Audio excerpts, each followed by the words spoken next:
everyone, and thank you for joining us today. My name is Orla Browne. I'm Head of Content at Dealroom, leading the intelligence unit that works on our research that you might have seen on in publications or across social media. I'm joined by my colleague Kristian today. We're going to do a quick run through of some of the capabilities of Dealroom and Dealroom's product, both from a kind of Kristian's going to show you through some of the business use cases, and I'll show you how to kind of use the tool to discover trends in the way that we do for the intelligence unit as well. We do welcome questions, so please do pop any of them that you have in the comments, and we'll try and get to them at the end, and they can get as specific as you like as well. Yeah, we'll try and answer you as best as we can. But first, I'll hand over to Kristian to kick things off. Thanks, Orla, and thanks everybody for joining. As Orla mentioned, if you have questions, please be sure to pop them in the comments. I'm going to be going through a couple of areas of the platform, so feel free to pop in any questions that you have. We'll do our best to get to them. But without further ado, I'm going to share my screen,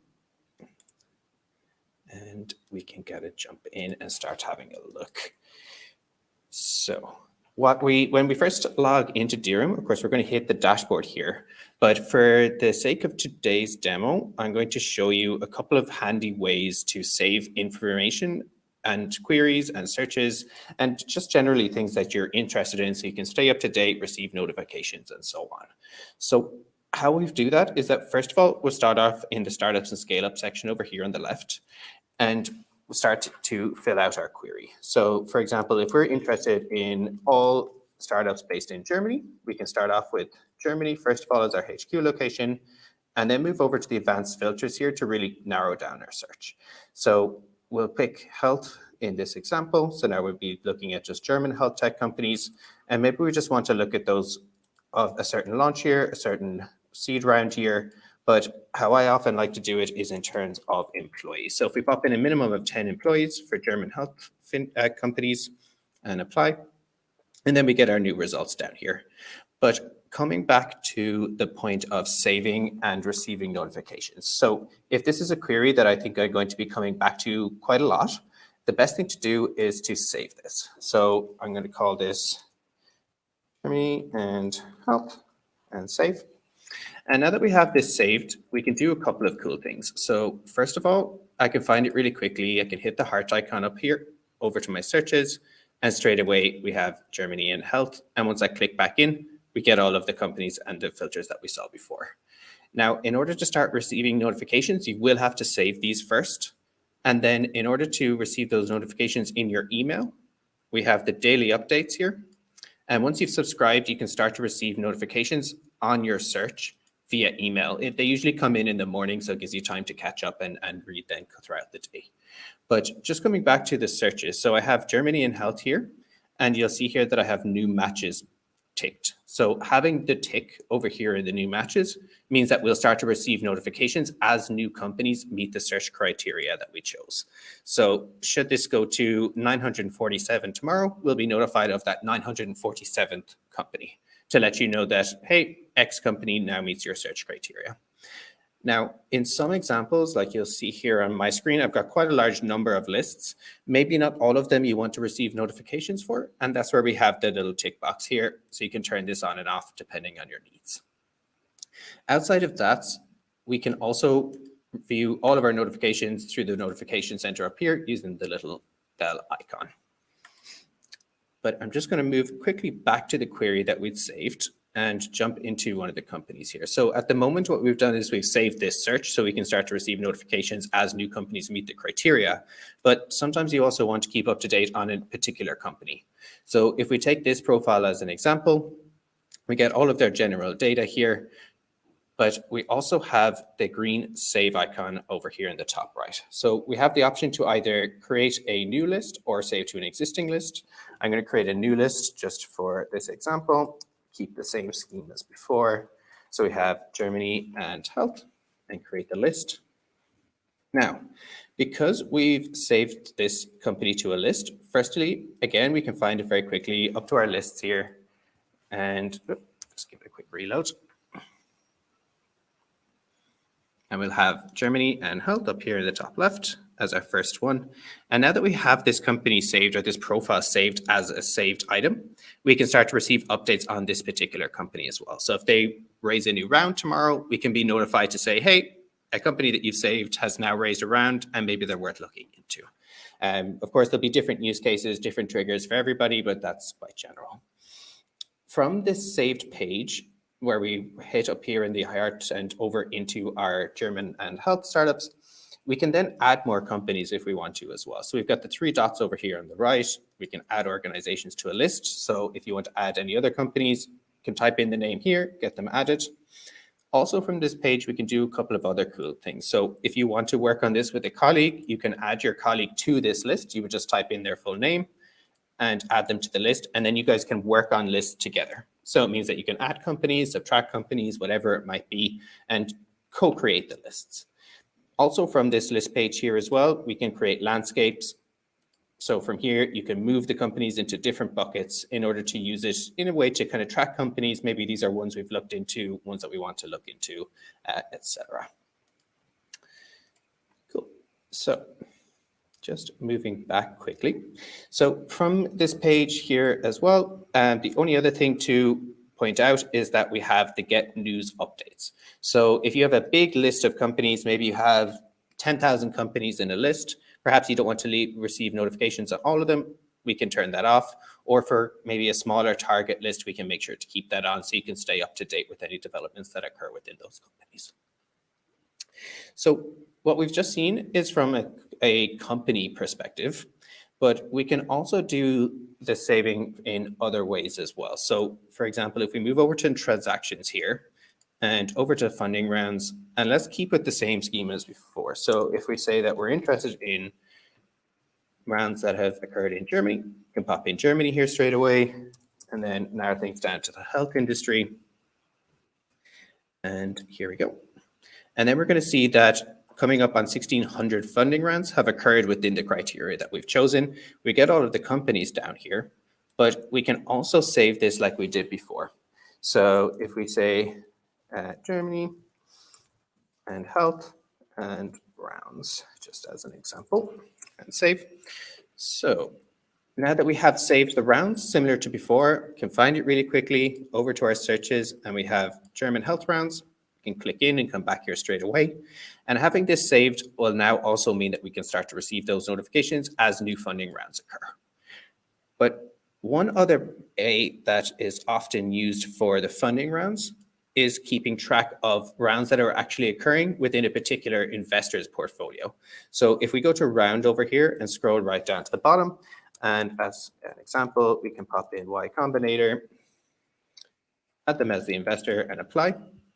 And it means now that we're seeing all of the funding rounds that have occurred within the Y Combinator portfolio, get all of the companies down here. And by saving this, we can stay up to date on new rounds that occur within the portfolio. But what we can also do, and I'll just show you now, save this here and save, is that we can also save this to our dashboard. So what that means is that when we pop into our dashboard here, or when you first log in and you hit the dashboard, we can scroll down to the bottom, and now we have the Y Combinator query that we just created and this graphical format. And if we want to jump back to it quickly, we can hit any of these numbers here in order to go back and see those particular rounds.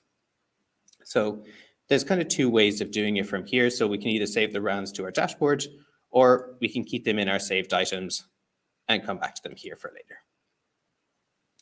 So one of the really nice things about Dealroom and the way that we create these queries is that once we've kind of learned how to do it in one area, we can essentially apply that to pretty much all other areas of the platform. So starting with information that we're certain of. So if we want to look at certain locations, so just sticking with our German example, popping in Germany in here in our investors, we see all of the investors that show up. And we can also save this to come back to it later. So like we saw before, we'll have this save and export. We create our queries using the filter bar here, and we can add as many or as little as we like, and then jumping into the advanced filters to narrow things down even more. And so that's what we can pop into. But what I would also like to show you is that outside of the transactions and companies, we also look at people too. So if we wanted to say that we want to keep track of perhaps angel investors that are based in Europe, as an example, we can do that here. And then we can save this in order to come back to it later, should we want to do that. So really, when it comes to any information that you're interested in, or something that you think that you're going to be visiting often, always a good idea to save it. You can save unlimited numbers of searches, so always a good idea to do so.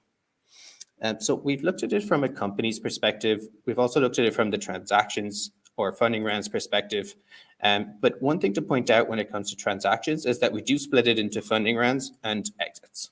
So if exits is something that is important for you as well, you can pop in here, and it's the exact same process of the saving to ensure that we can receive those updates as they occur. Now, just moving up here slightly. So what we have within our stats and insights is our investment heat map. So the investment heat map will allow us to view quite a lot of information at the same time.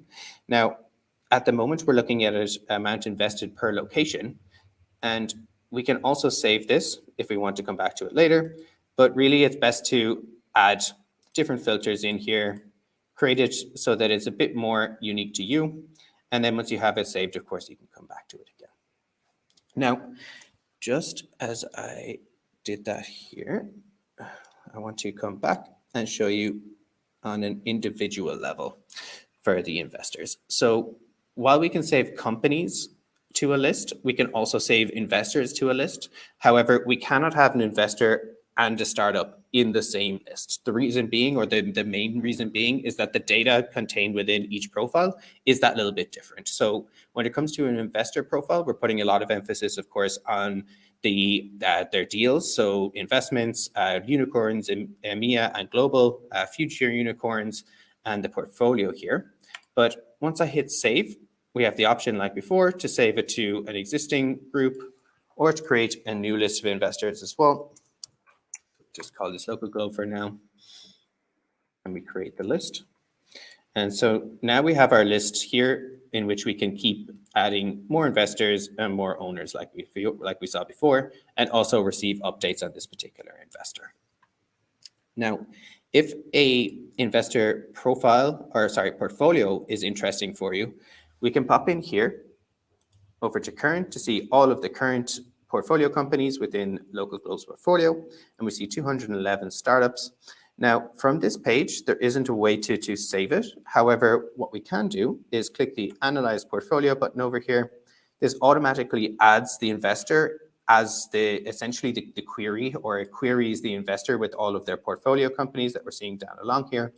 And we can also stay up to date then should new investments occur. So by saving this in here, having this saved as a saved search, we can then receive updates as this number increases. So should this go to 259 tomorrow, as I mentioned previously, it will mean that you'll be notified of that 259th company within this particular investor's portfolio. So all of this, just to confirm, can be done and found through your lists and also through your searches here. Always make sure to check that the new matches are turned on for those that you're interested in. The same goes for the companies over here. So ensuring that each company, if you do want to receive notifications, that you have the updates turned on. And then lastly, to make sure that you also have your daily updates down here. So having the daily updates turned on will essentially mean, like we mentioned, that you can receive those emails in the morning rather than having to pop in through. Or you can use the notification center up here. Now, coming back to my point of everything working in a similar fashion, for anybody out there, we also have the job board here, which looks at all of our particular job openings. So similarly, we can save this as well to come back to them. So if you were interested in openings that were occurring in the UK within a particular industry, we can do so here. And having our save option to always be able to come back really quickly. So from a automation standpoint and from a saving standpoint, they would be the major ways of doing so. If anybody has any questions on it, I'd like to invite them to ask. I'd be more than happy to help. Cool. I don't think there's any comments or questions in the chat yet. But yeah, was there any other bits that you wanted to show, Kristian, or otherwise I can take over? Maybe you could show the the Dealroom signal, something we haven't touched on yet. Yes, absolutely. So something that we've introduced quite recently is our Dealroom signals. So what we've done is that we have the predictive signals that you see up here, and we have it split into the 3 different categories and across 3 different opportunities. So we have pre-seed, Series A plus, and breakout opportunities. And then you'll see the top ranked startups. So these would be literally the top 10 startups or the top startups that we would see from our signal here. So we look at a couple of different criteria, so completeness, hiring pace, growth rate, and timing. When it comes to timing, we would say that generally speaking, a company would look to raise around every 18 to 24 months. So that's the timing that we take into place here. So if I just click straight through into a profile and scroll down, we can see when the last round took place and then calculate from there. We can also then get quick stats on what we're seeing in terms of the hiring paces, the completeness, etc. But just quickly coming back here, rising stars, we would have slightly different to the top ranked startups. So rising stars are not necessarily the top 10 startups. However, they're companies that have risen up in the rankings quite substantially. So we want to be able to essentially celebrate companies that have been able to rise up significantly in terms of their rank. They may not make it into the top 10, but there's something that should be celebrated and should be made known as well. So that's why we have the rising stars here. And then when we're talking about fastest growth, this is literally from a company, or sorry, from an employee headcount perspective. So the growth signal here is solely related to employee headcount over time. Now, when we click along the top options, really the information here will remain the same. However, what we're looking at now is Series A plus opportunities, and then we can move on to the breakout opportunities if you would like to also. But what I'm going to do here is click on the top ranked startups. And as you'll see, it'll bring us straight over to the startups and scale-ups over here. We get the filters that make up the criteria that for the companies that we see down below here. Now, by standard, they will be in descending order in terms of the Dealroom signal. So you can see it here down below. But like we saw before, this can also be saved as a saved search should you want to come back to it later. Now we can see from the dashboard that we can click straight in. However, if you want to be able to receive updates, we can pop that in here and save it to make sure that we can come back to it and receive those updates. Or if you would like to work on it with a colleague, use the landscape function that we saw in order to segment the companies, we can do that also. So that can all be done from here. And then just coming back to the filters, we can also add in a location. Maybe we want to pick Germany, or maybe we'll pick maybe Europe a little bit more wide. Put this in here. And now we're seeing the top startups all based in Europe. And just so you know as well, all of the criteria here matches what we saw with the predictive signals and the startups here that you see. And I would just add on this, so this is a fairly new feature for us, but a really, really powerful one. And we're also kind of tweaking and adding new criteria to what's counted in the signal as well. So it already, as Kristian said, looks at things like timing and traction. It now also incorporates team. So the kind of the caliber of the founding team, what they may have done in the past, to really hone in on the things that investors are often say that they're looking for. So we're also really open to feedback on those things as well, if there are other things that we could be incorporating. Yes, for sure. So we have quite a lot going on in the background, I think, is kind of the main point there. And while what we can see here on the screen, yes, as Orla has mentioned, there's a lot more going on behind the scenes. Excellent. Thanks for that, Orla. Okay. Cool. Anything else you wanted to cover, Kristian? Otherwise, I can maybe show some of the... That's it from my side, from the saving and the automation perspective. So happy to hand over to you, Orla. Cool. Okay. Yeah, so maybe I'll just show some of the other, some of the toys that we use in the intelligence unit, really. So some of the things that can be used to not just find companies, as Kristian showed, but kind of find trends and things that are happening in the ecosystem. So this curated content section is kind of the home of the work of the intelligence unit, and it's also a good place for if you want to kind of dive in and just have a bit of an explore when you don't necessarily know what you're looking for yet. So here we've got briefings that are put together daily by analysts from the intelligence unit. So here we've got things like energy marketplaces, obviously energy being an important topic at the moment. We also covered the merge within the Ethereum space and the companies that are working on stuff relating to layer 2. We've got the fastest growing food tech hubs. So those are kind of just might be areas of interest to have a dive into. We've then got these searches, curated searches. So these are kind of versions of those searches that that Kristian was showing you how to make, but that we've kind of curated ready-made.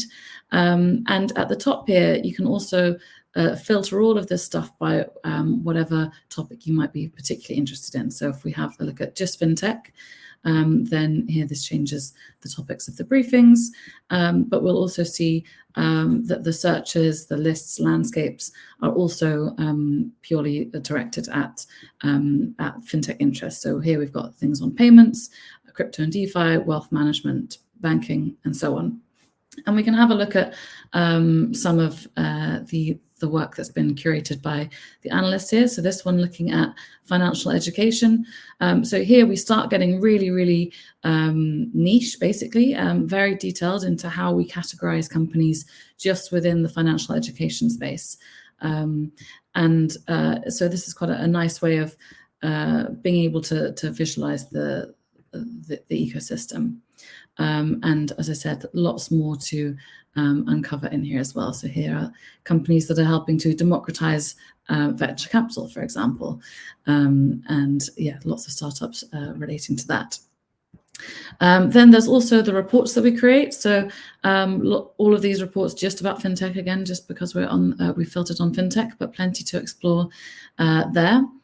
And then, yeah, so I think some of the tools that we've actually kind of seen some of them, but on some of the pages that Kristian was showing, but we can go into a little bit more detail here. So if we create, so first of all, these red filters that are on here, these basically explain our methodology of what we count as a startup. So these filters are automatically applied, but they can be removed if you want to. So at the moment, we've filtered out closed companies, for example. We've also filtered out service providers, non-profits, and mature companies, which we consider as being founded before 1990, for example. So we're just looking at these kind of internet age startups. But you can remove them if you want to by hovering over and deleting it. But there's also this button here that says Show Stats. If we click on this, we are then able to see the combined value of all of the companies within whichever query you happen to be looking at. So here we're looking at everything, but if we want, we can have a look at just Europe. And maybe we just want to have a look at European fintech, in fact. So we can add fintech in as well. So here now we can see how what the development has been of the combined value of the European fintech ecosystem, and that it's now worth $647.3 billion. There's a few things you can do to customize this view as well. So these different colors correspond to the kind of vintages or cohorts, like when these companies were founded. But if we're just interested in the more recent ones, we can click on the key here and it will filter them out. So now we're only looking at the value of these companies that are founded since 2010, or if we want since 2015, which make up a big bulk of them. Again, these similar to the query bar, working in the same way in other parts of the app. It also works the same way on if we have a look at the funding rounds tab here. So now we're seeing the combined the total amount of investment that's gone into global startups ever. So this year, 403.8 billion so far, but there's lots of customizing we can do here. So here the colors correspond to the size of round. So unsurprisingly, you see that the bulk of the investment comes from actually a smaller number of really, really big rounds. And again, if we wanted to just have a look at those, we can filter out everything else. and see that from these mega rounds of 100 million plus, basically half the investment has come this year. We can also have change the view, so look at it by 6-month periods or quarterly periods. Seeing a bit of a drop off this year, as we've kind of, I'm sure most people are aware of in the kind of greater narrative. But you can also have a look at where this money is coming from. So again, if we have a look at just European fintech, then actually let's say UK fintech here. So one of the UK's biggest sectors, but we can also have look at where the money is coming from. If we click this button here to see investor location, now the colors have changed again to show the amount that is coming from domestic investors, so UK investors investing in UK fintech companies, versus cross-border European. So the other blue here is everywhere else in Europe, those investors investing into UK fintech, US, Asia, rest of the world. And you can also see how this, because the amounts are changing each year, it's hard to see what the trend is. But if we hit this 100% scale button here, then we can start seeing that actually looks like more international investment has been coming in over time, which with a maturing sector is not that surprising. As it gets bigger, then you need more capital from anywhere you can get it. Basically. So that's loads to play around with in this section. I'm aware we've got like 3 minutes left, so I'm going to leave it there, but do have a play around with the some of the other functionality here. And then, on the stats and insights heat map here that Kristian touched on. So this is showing the amount of investment that's gone into these geographies in these periods. You can also edit all of this, so you can add in, and it doesn't have to be another country. In fact, you could add in any location, so we can compare what we can see that London's actually raised more investment than any other country in Europe this year. If you hit the top of the column, any column, it will reorder what's below with that. And if you click on a particular square, it takes you through to a query of exactly what you were looking at in that square, and all of the underlying data, all of the rounds that correspond to it as well. If you hit this drop down, you can choose to look at these breakdowns by industries, by business models, by sustainable development goals. You can then add on different things into the filter bar to find other trends as well. And as Kristian also said, you can also use investors as filters here. So if you wanted to have a look at geographically where Excel is investing this year within these particular European countries, then actually they've been involved in deals worth quite a lot in Germany so far. And lots more to explore here too. So we can have a look at number of unicorns in different geographies, exits, new funds raised by VCs, loads to play around with and explore. And if we have a quick look at, for example, how much new VC funds have been raised this year.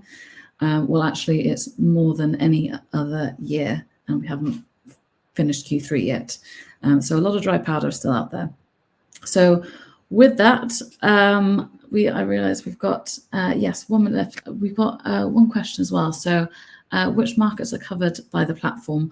All. So it's global coverage for Dealroom. Yes. Short answer, but that's it. And we've got we've done just about managed to squeeze it all in. But if people have more questions, then do feel free to get in touch with us. Be happy to answer specific questions or also set up a demo with a member of our team. And I hope you found it useful, and we'll hopefully see you all soon.